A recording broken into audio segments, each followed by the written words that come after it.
Hello and welcome to The Curator on Monocle Radio with me, Fernando Augusto Pacheco.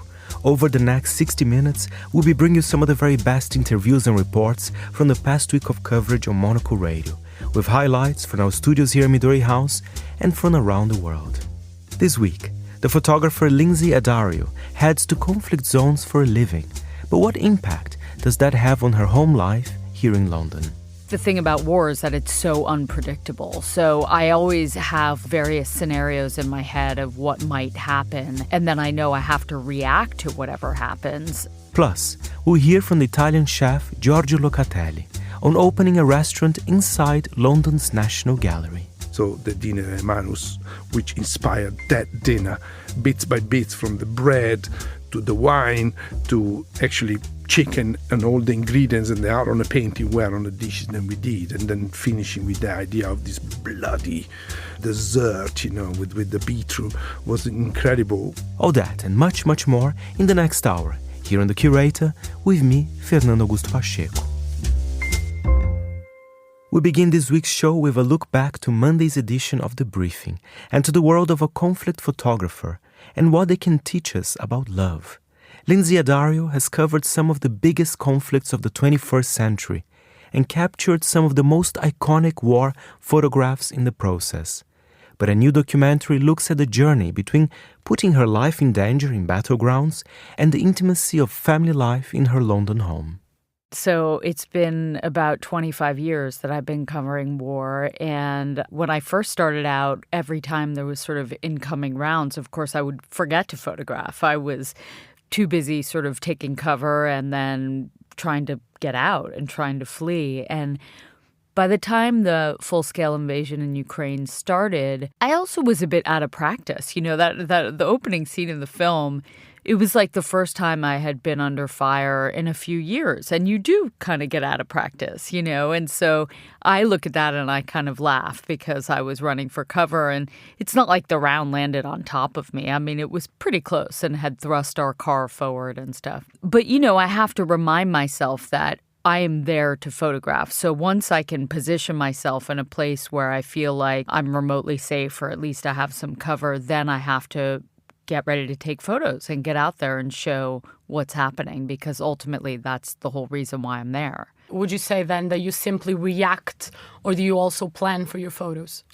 Well, I think the thing about war is that it's so unpredictable. So I always have various scenarios in my head of what might happen, and then I know I have to react to whatever happens. But so much you can't plan for. I'm always kind of looking for emotion and images that will encapsulate the story and what's happening around me. And so sometimes it's more evident, sometimes it's not. For example, when you talked about the opening scene in the movie, there wasn't that much visual because it's very hard to capture fear in Ukraine, because Ukrainians, especially in eastern Ukraine, have been at war since 2014, and many of them just don't get scared. They don't express fear. And so it's something that's very hard to document for an international audience. Have you always had a security advisor?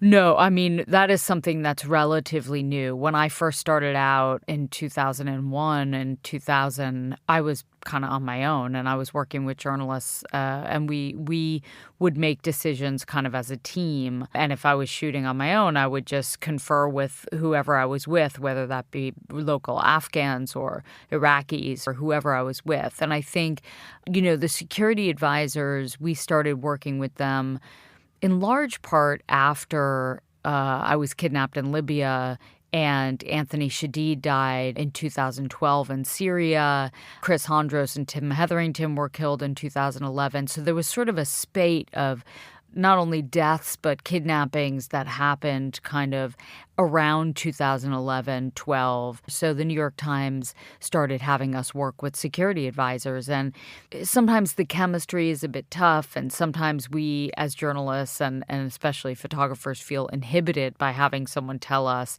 where we can and can't go. But it is very helpful when we need sort of a second set of eyes, someone to bounce ideas off of, obviously they're trained trauma medics. And so if anything happens, they're there. But also just to kind of navigate really scary situations. Love and War turns the lens, in this case, to you. How does it feel being the subject, and why now? I knew what I was getting into, obviously. I, with my camera, walk into some of the most unbelievably intimate moments. It never actually ceases to amaze me what people open up to me. I admire that, and I find that a beautiful thing about human beings is that we can be complete strangers and suddenly find this connection and share a lot together. And so I felt like once I decided to be the subject of this documentary, I needed to just be myself and open up and be vulnerable and be open to being judged, because I think ultimately that's the way people learn. You know, when you push yourself out of your comfort zone and you open yourself up to criticism, I think that people learn from seeing someone who kind of falls outside the margins, whether it be for my passion for my work that, you know, sometimes overshadows my relationship with my kids. And I'm honest about that, however difficult it is. You know, I think it's important. It's important for all of us to try to be honest with one another. What was the hardest scene to watch? The hardest things for me to watch were really the scenes with my kids. You know, there's one scene with Lucas, my 13-year-old, who was then about 10 or 11, looking out the car window, and you could just feel kind of the weight of my work on him. And that was really difficult. The interviews with my family after I was kidnapped in Libya, when I went missing, and they're talking about kind of what they went through during that process, and my sisters, of course, and seeing Paul, like, you know, 15 years ago when I went missing in Libya on CNN, sort of begging for my release. I mean, all of that it really kind of encapsulates the impact of my work on the people I love. And that's really the hardest part for me to see. That was Lynsey Addario there, the American photojournalist, in conversation with Monocle's Joanna Moser earlier this week. From the war in Ukraine to the increasing tensions between the US and Venezuela now. Self-styled US Secretary of War Pete Hegseth is facing criticism for striking boats off the coast of Venezuela, killing more than 80 people. But will there be any consequences? Monocle's Andrew Muller explains.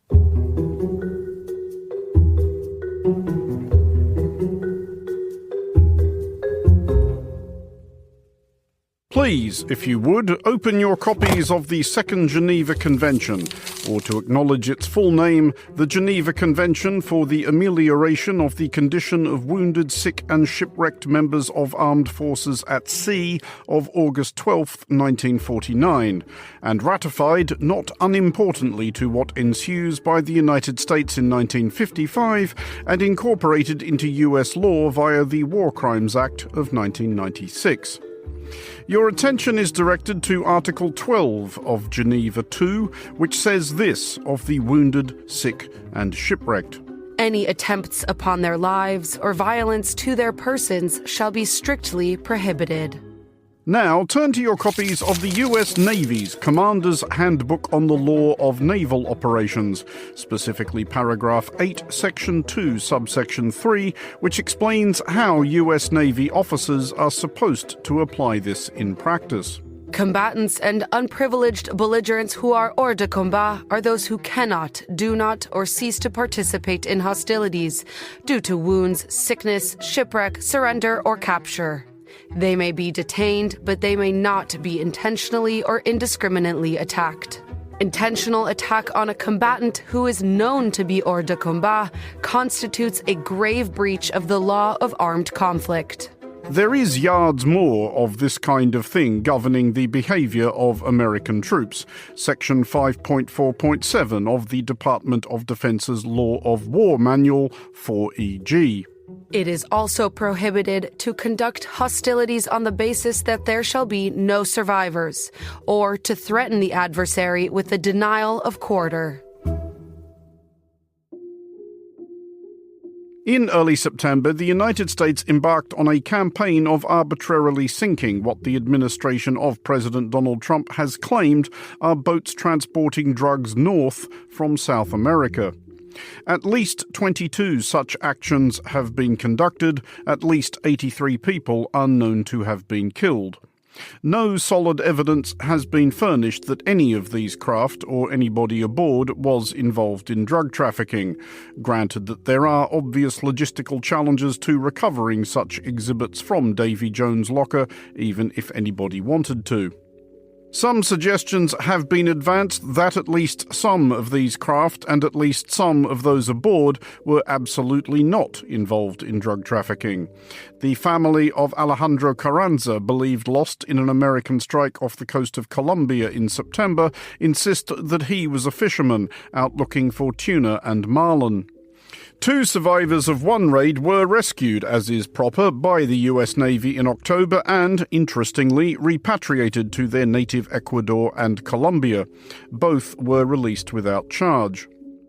As I've said, and I'll say again, we've only just begun striking narco boats and putting narco terrorists at the bottom of the ocean.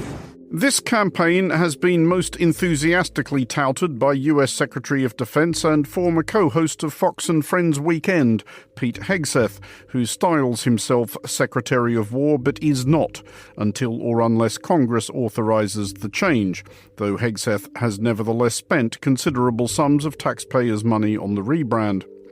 Among Hegseth's recent commentary on the sinkings was a characteristically mature and dignified social media post of an AI-generated image of children's book staple Franklin the Turtle blazing away at drug smugglers from a helicopter. This prompted complaint from Franklin's Canadian publishers and, equally inevitably, an avalanche of replies of AI-generated premonitions of Franklin in the dock or Franklin in prison. Which brings us to the question raised this week of whether people in the US chain of command, Hegseth included, may have given future prosecutors something to work with.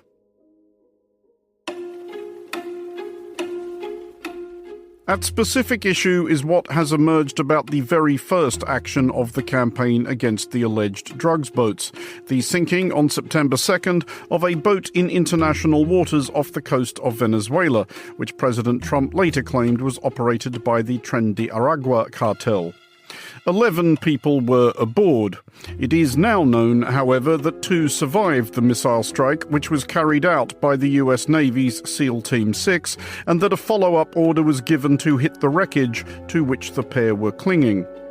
According to the Washington Post, this came via Admiral Frank Mitch Bradley, Chief of US Special Operations Command, acting on a directive from Secretary Hegseth to, quote, kill everybody.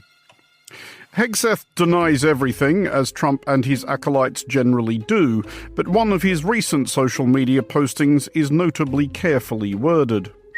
Admiral Mitch Bradley is an American hero, a true professional, and has my 100% support. I stand by him and the combat decisions he has made. Leaving aside that in the political realm, has my 100% support is itself usually a reliable indicator that the subject is about to be presented with a tumbler of whiskey and a revolver and told to take a walk in the woods, the phrase, the combat decisions he has made, is unlikely to have done wonders for the confidence of Admiral Bradley or US senior officers generally, familiar as they doubtless are with Section 18.22.4 of the Law of War Manual, the one headlined, acting pursuant to orders does not relieve a person of responsibility, in particular the clause which insists, subordinates must refuse to comply with clearly illegal orders to commit violations of the law of war. The manoeuvrings around this point in coming weeks will be instructive.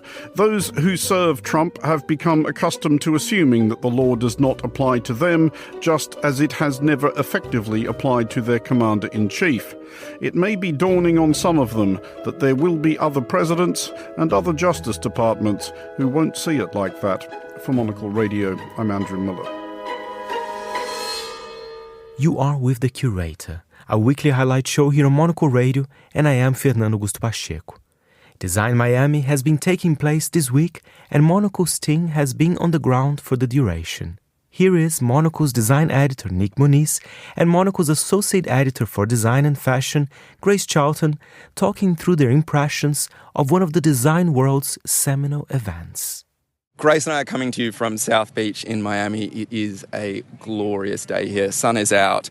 I've had a little bit of a dip this morning to kind of round out our coverage, but it is a work trip, Grace. Yeah, and I think it's important to really bring that home. We're here for Design Miami, which is a collectible design fair that takes place at the same time as Art Basel Miami, which is the ultra-prestigious contemporary art fair that is also taking place. But Nick, I want to ask you, how would you define what collectible design is for someone like Andrew Muller, say? I feel like somebody like Andrew Muller could really kind of relate to it because he sort of embodies collectible design. It can be everything from things that are antique, like Mr. Muller, things that are bold and colourful, also like Mr. Muller, through to maybe things that are a little bit more like Grace Charlton, contemporary, young, one-off sort of pieces. So we've got the full spectrum represented here in Design Miami, but also embodied by the Monocle team.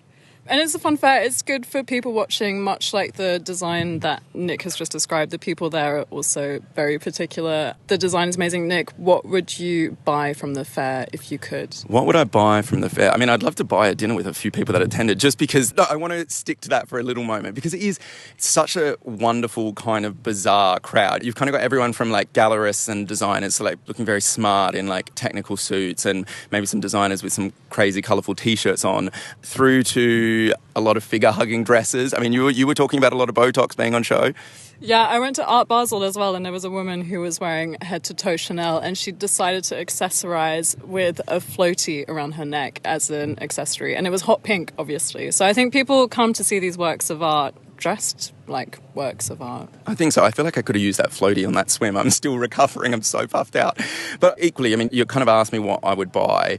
You can build the most amazing kind of shopping list. I mean, we saw a stand that was dedicated to postmodernist design in the United States from the 1980s to the 1990s. Just kind of like really wacky, playful, kind of, I don't know, cool things, like something a little bit different, unexpected. The thing that jumped out, we've both talked about since, is this Batman chair that looked like they kind of like froze Batman or covered him in resin and then folded him into a chair. Is that, and thinned him out?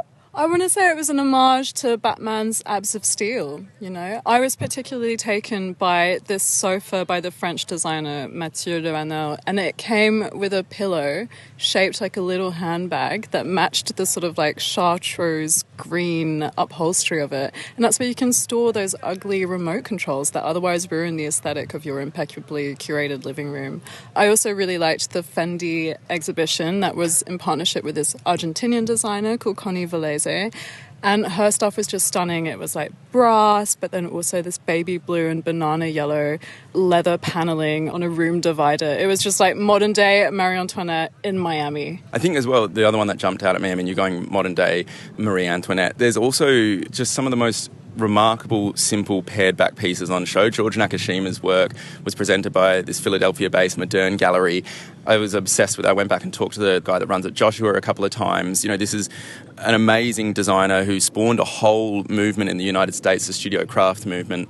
And it was all about work that was honouring the material. I think the standout piece for me by Nakashima that was on show were these benches that had these unfinished raw edges and the imperfections in the timber. They were like kind of holes in the seats, not making it uncomfortable, but almost artistic statements along the seats. And the pieces looked wonderful, but the materials looked wonderful. And you realise that, I guess, design sits in this bigger ecosystem. I mean, it must have been borderline embarrassing to be there with me because I kept telling Joshua, the guy that runs the gallery, that these reminded me of works that my uncles made in Australia in the 1990s.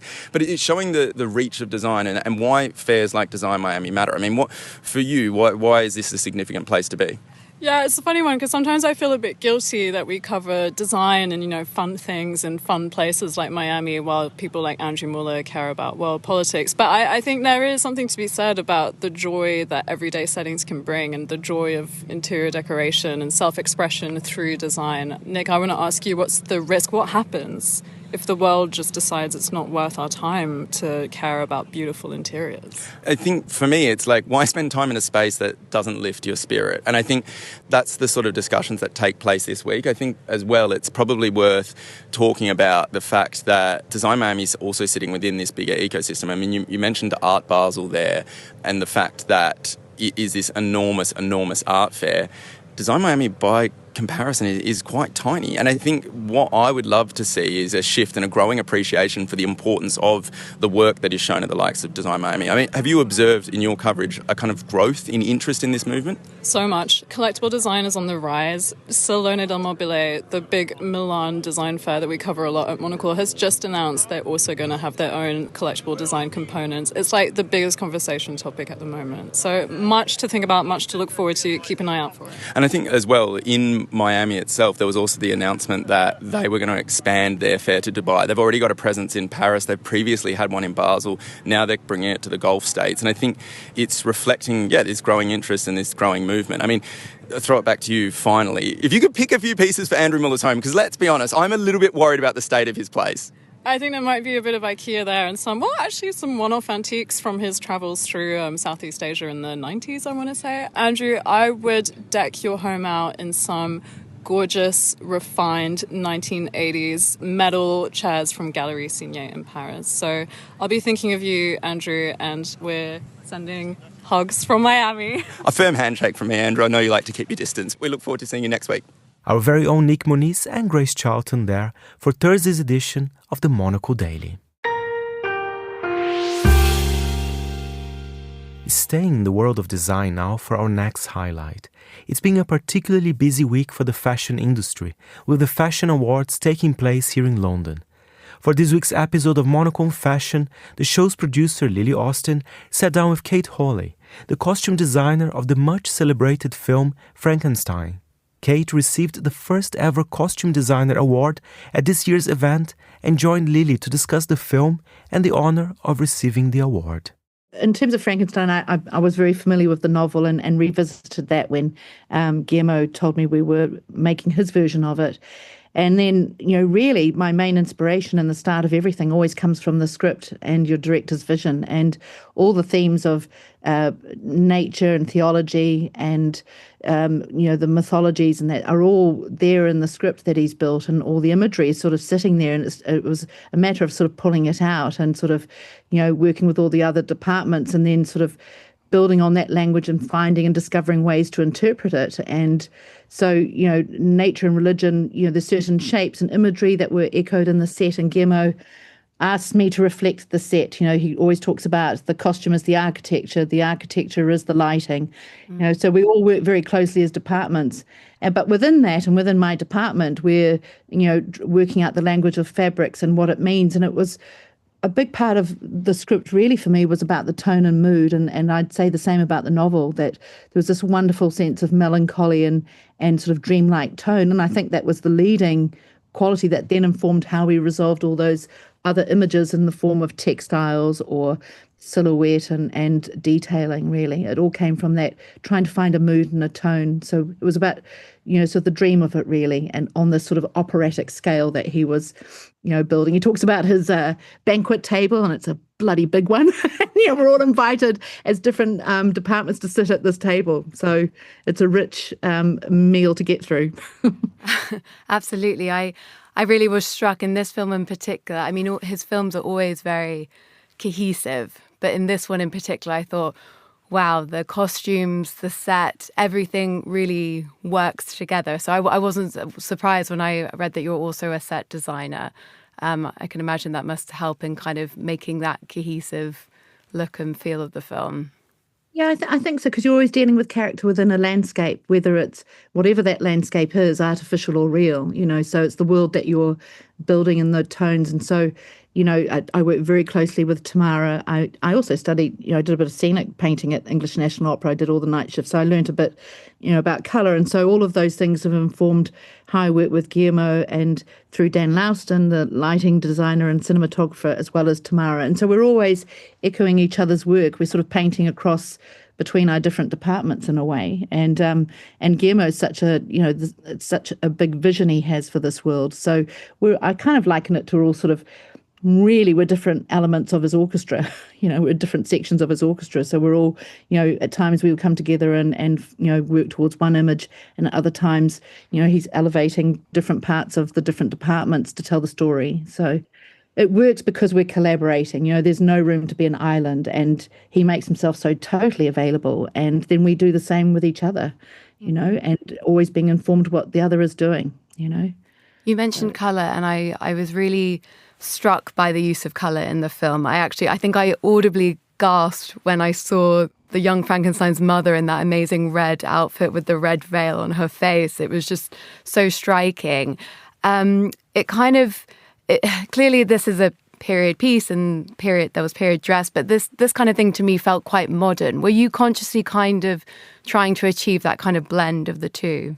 It's a good question, actually, because that's one of the very first things when Guillermo and I were talking about Frankenstein. He was very insistent that we don't get locked in sort of an old world, and because of the nature of Victor's pursuit of his muse and that he wanted this contemporary feel, this modern feel, and it was a directive in terms of the wardrobe that it doesn't sit in a sort of Dickensian world, that we elevate it to reflect that, really. So, that was definitely a part of it, but we found it's finding the language through it. And you talk about that red veil, and that's a classic way for Guillermo to open a story. You establish the operatic language right from the beginning, and then that becomes the through line. That red veil, becomes the stained bloodied hand on young Victor Frankenstein. It becomes the glove then on the adult Victor Frankenstein.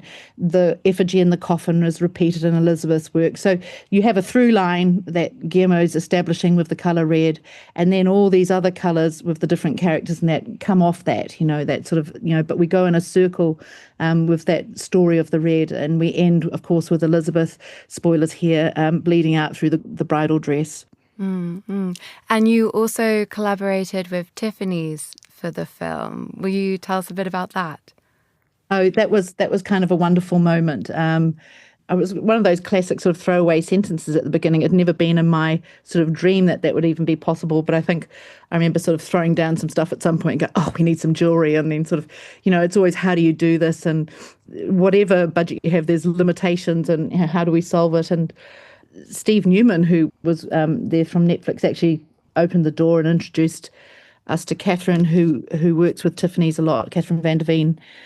And, I think on both sides it was like a sort of odd date night. Neither knew what the other was going to get out of it. I sort of had looked online and went, I'm not sure if the lock bracelet or whatever is going to be particularly useful for us. And, and they'd gone, oh, Frankenstein, that's the one with the bolts in the head. So, it was sort of like this weird sort of date night. And then we met online and had meetings, and we showed drawings. And really it was the vision of Guillermo that unlocked the door, because Guillermo was doing this hugely romantic, operatic, rich world, and even the language of love in its odd way sort of fitted with Tiffany's, so they came on board, and it was just, at that moment I remember my crew, when we told them, they were sort of so thrilled, and it meant that there's a certain shared love of craftsmanship and appreciation for what the other was bringing. So it never felt things were being imposed on us. It was the language of what they had in the archives. I mean, that was really the biggest moment for me, was looking at the archives and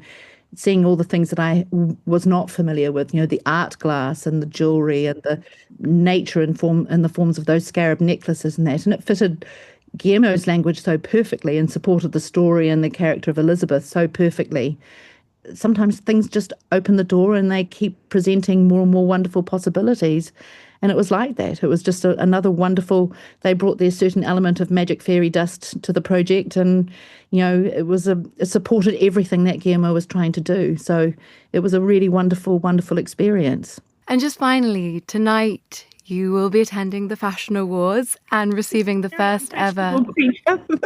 I'm such an unfashionable creature, but yes. But I think it's amazing that this is their first costume designer award. I couldn't actually believe that they didn't already have this award, but you'll be receiving it for the first time. How does that feel to be kind of recognised by the fashion community in this way?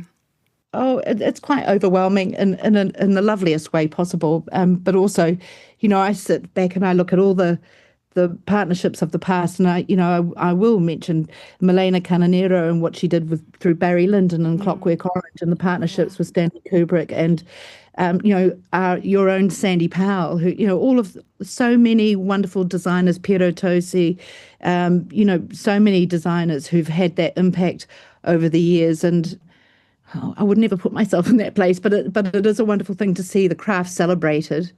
and elevated. And at the end of the day, whether you're a fashion designer or a costume designer, we are all designers. And, and we maybe have a different story to tell. We have a different master to serve, but we're all designers at the end of the day. So it's a wonderful thing, and a wonderful thing particularly for my crew. All the tailors, milliners, the UK crew, the Toronto crew, all the artisans that took part in this and contributed so much to the language of the world that we were creating with their skill and craftsmanship. It's so wonderful to have their work celebrated and be recognised as well. That was the costume designer Kate Hawley talking to Monocle's Lily Austin. Still to come here on The Curator, we meet the chef behind a new restaurant inside London's National Gallery. We head to Athens for a tall story, and Andrew Muller explains what we know now that we didn't 7 days ago. Stay tuned. Craft matters, in small ways, like how a coffee is brewed, and in not so small ways, like how your money is cared for, which is why for 160 years, UBS has elevated banking to a craft, tailoring unique strategies that combine human expertise with the latest technologies, all happening across 24 time zones and 12 key financial hubs, with you at the heart of it all. UBS, banking is our craft.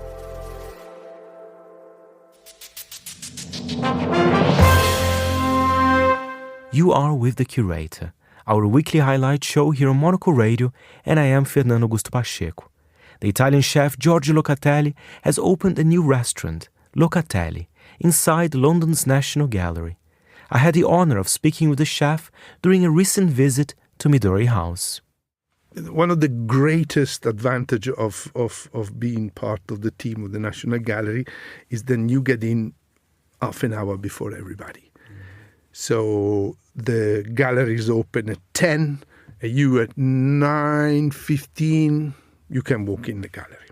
The lights are on, and you're there on your own with this unbelievable painting. So beautiful. And it's amazing, It's one of those things that it really is.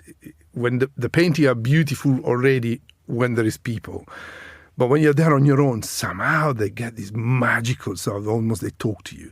And yes, I do kind of like, I got really fascinated about different type of art, because obviously some of the Italian art that was there, I knew what it was, so I was always a little bit in love with Caravaggio and what he did. And so the dinner at Manus, which inspired that dinner, bits by bits, from the bread to the wine to the actually chicken and all the ingredients and the art on the painting were on the dishes that we did, and then finishing with the idea of this bloody dessert, with the beetroot was incredible. It was very nice to work with the boys and take them, and the girls, because, the chef is actually a girl, and take her upstairs to the gallery and look at the painting together and try to get some idea, and so, yes, the process was very, artistically, it was the art that really inspired the menu. And now I kind of like, we start to look. I was with Andrew Graham Dixon, which is a old friend of mine. We were walking around and we stopped to see the Velázquez, because there is the Venere of Velázquez, which is obviously the best looking bottom that you can see in London. That one is that, and it's just such a beautiful painting. And then before that, you have like three. Then they are like they call it the bodega. So there was like when Velázquez was about 20, before he got picked up by the king, he used to do this painting that were kind of like religious related, but also with the set. And so you have one with fish, one with garlic, one. And Andrew was taking me through, because you see, it's like kind of like when you have somebody explain you the painting, then you really kind of like get an inspiration from that. So kind of understanding it is very, very important. So I was yesterday I was there for half an hour looking again and thinking like, maybe that's what we do. We'll do a Velázquez dinner and we'll do the same thing. The idea is brilliant. And, the people come, they have something like they gather, they have a drink or something like that. And then we can take them up, look at the three painting and then come back and then go through the menu with them. And it you have works. so much material there to do that, right? Amazing. It's like, the Dutch are incredible, all the early Dutch art. And so there is so much there that you can pick. And then sometimes, it's not even, because at the moment almost I'm only kind of like focusing on the actual food that is there. I'm sure them slowly will come up, then we'll pick the emotion. And it's nice to see then some of the guys and some of the girls that work for us, when they have this little break in the afternoon, instead than go out or go smoking or whatever, or go to the pub or that, they go out to the gallery.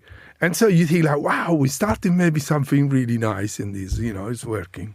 And food-wise, you mentioned that this is not, a new locatelli. No. This has its own kind of identity as well. I wonder if you can tell us a bit more about that. You said you wanted something a bit more, it doesn't necessarily need to be super, crazy expensive, but, hearty, simple, but delicious at the same time. Well, I was looking at the menu. It was like the filetto di cernia, the tortelloni di zucca. I was like, wow. Well, obviously, we will be very seasonal all the time, because the menu is not so big. In Locanda we had 36 dishes, and then it would be 12 dessert and the ice cream on top. So you're going up to 48 dishes altogether. And that's a lot of work, but it's like with 26 chefs, and we bake the bread and everything else as well. Here we are a little bit restricted for the space than we have, so we have to be a little bit more direct on that. And we will work, obviously. Cersei would like to change the menu only 4 times, but I want to at least change it 8 times a year, because I think there is quite a lot. I didn't think about it, or didn't expect it to be so much return business. That's a lot of people that comes almost every month.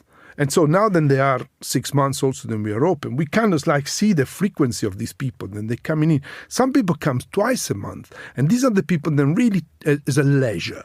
So they coming in, maybe there is the new exhibition, then they come for lunch, or they come to see something or in the gallery and they come for lunch, or otherwise they meet before they have lunch and then they go to the gallery. So, and this is like there is a pattern to this, which, I thought like we open a restaurant, every day would be somebody different from all over the world.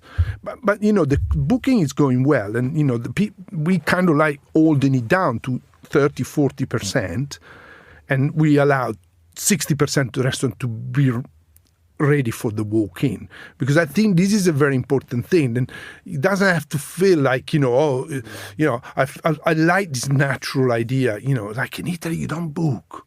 That was the Italian chef Giorgio Locatelli speaking with me for the latest edition of the Monocle Weekly.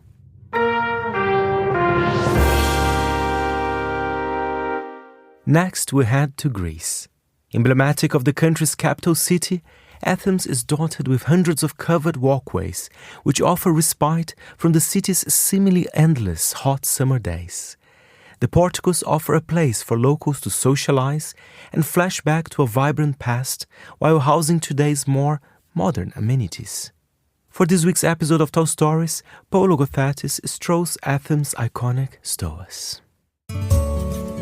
History is all around you in Athens, from the Acropolis to the Olympic Stadium to the ancient Agora. But on a recent trip to Greece's capital, I found myself wandering through what you might consider a bit of hidden history in plain sight in discovering the city's stoas. Stoas are those commercial arcades that live within buildings, sometimes impressive, sometimes nondescript. These inner arcades emerged alongside a building boom in the second half of the 20th century that has given us the sprawling metropolis that Athens is today.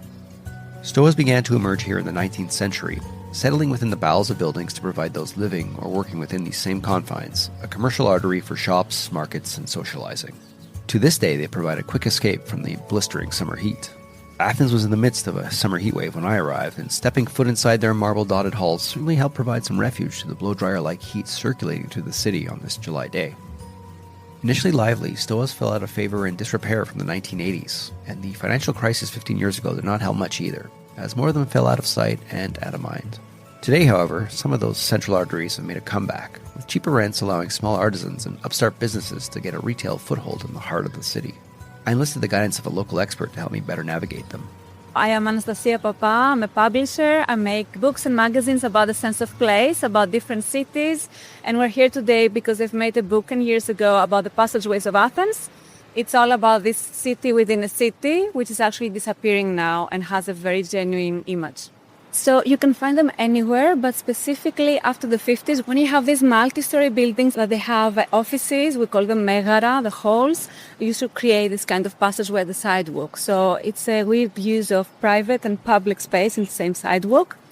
Sometimes they're just the gap between two buildings, and some people have covered it, or even not, they just have shops, or they have a sign saying Stoa, and so on. So it's very random. There's many typologies. But yeah, it goes back to antiquity and is revived, let's say, in the 50s with these big multi-story buildings. To say mass tourism has impacted Athens is to put it lightly. One of the benefits of this increase in visitors is to make stoas a new interest or curiosity to the architecture and design buff. It's certainly been a boom to Anastasia, who's dedicated into Stoa's walk through this overlooked part of the city provides insight and access to these less traveled passages. In 2012, everything is mostly empty. People shut their stores because of the crisis, because the next generation doesn't want to follow up, and so on. So these are neglected spaces, and I am feeling attracted to them because they have these small gems, like old jewelry shops or chocolate shops, and so on. And to them, I see this unique character. So all of these places were actually the place to go around the 60s. It was the most expensive, more bourgeois place. But when the car became the king, everybody wanted to move to the street layer and be more impressive and more flashy and so on. The ones that remain, they keep their character. And then the empty spaces were invitations for people to come in. So artists and, small businesses, they started to grow there. Anastasia's knowledge takes us to all types of interior retreats, including one where we find Synodinos, a sliver of a storefront displaying handmade leather belts. One of the few third-generation stores remaining in this stoa, standing out amid boarded-up gates covered in graffiti. The passageways provide an eclectic mix of timestamps on Athens, with some showcase-like galleries thanks to skylights spotlighting high-end hotels and boutiques, along corridors that connect buildings and different streets. Others are shrouded in darkness and have you looking over your shoulder. Nearby, Stoa Emporon is perhaps the most famous one. It became so after hosting a competition which saw vintage and retro signs rediscovered, repaired, and mounted to pay homage to the vitality of these arcades. Initially a 6-month project, the signs remain hanging today. So they brought light in this passageway by asking for people in the area to donate their original signs from their shops that are now shut. And I'm talking about shops from the 30s up to the 90s. So what you see here is actually a capsule of history. You can see what was happening in the center all these decades at the commercial triangle of Athens. Coffee shops, stammers, and photocopy places, flowers, and radio, almost everything. And to my eyes, because I'm a graphic designer, this is also a capsule of Greek graphic design history. So this is rare to see that many Greek type in the city, because the city starts to talk English. So the visual layer is different. The stoas can act as a refuge, keeping the busy bustle and street noise out, and may have historical ties to different trades. Anastasia's storefront within Stoa Anatolis has its printing history on full display, with her own books in the window next door to a fully operational printing press, its machines and workshops wrapped around ancient city ruins that have been partially excavated. Nearby, Metaxas Hat Shop is hard to miss with its hand-painted sign declaring it has been here since 1938. Yet while we stood to marvel at the history of this space, we were quickly reminded that to many, it's just part of daily life, somewhere you walk through and pass to get to where you are going. This is one of my favorites. This is a hat shop.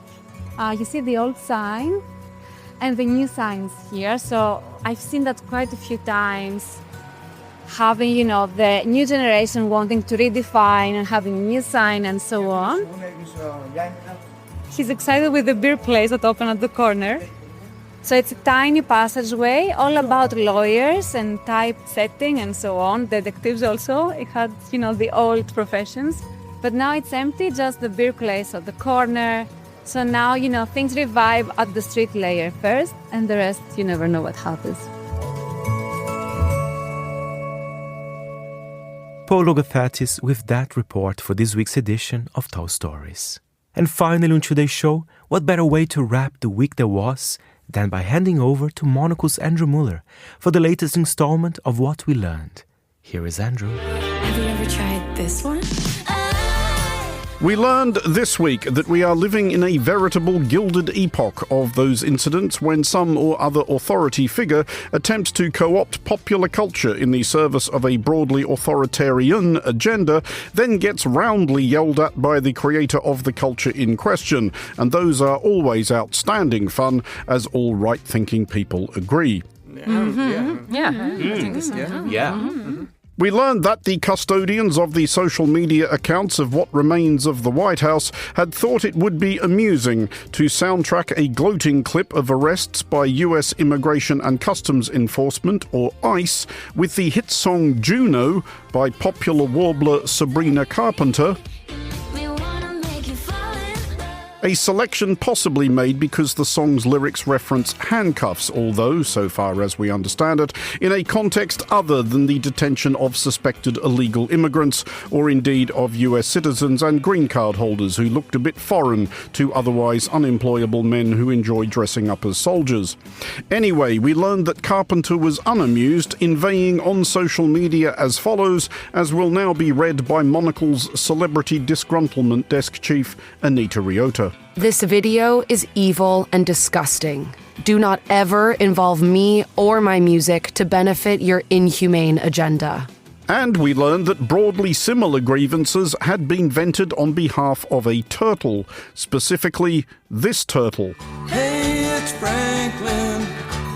For reasons from which we may have learned much about the approximate reading level of US Secretary of Defense who thinks he's Secretary of War but isn't, Pete Hegseth. Controversy continues to follow Defense Secretary Pete Hegseth tied to military strikes against alleged drug boats. After Friday's Washington Post report raised concerns of possible war crimes, Hegseth took to social media over the weekend. He posted this, quote, fake book cover titled Franklin Targets Narco Terrorists.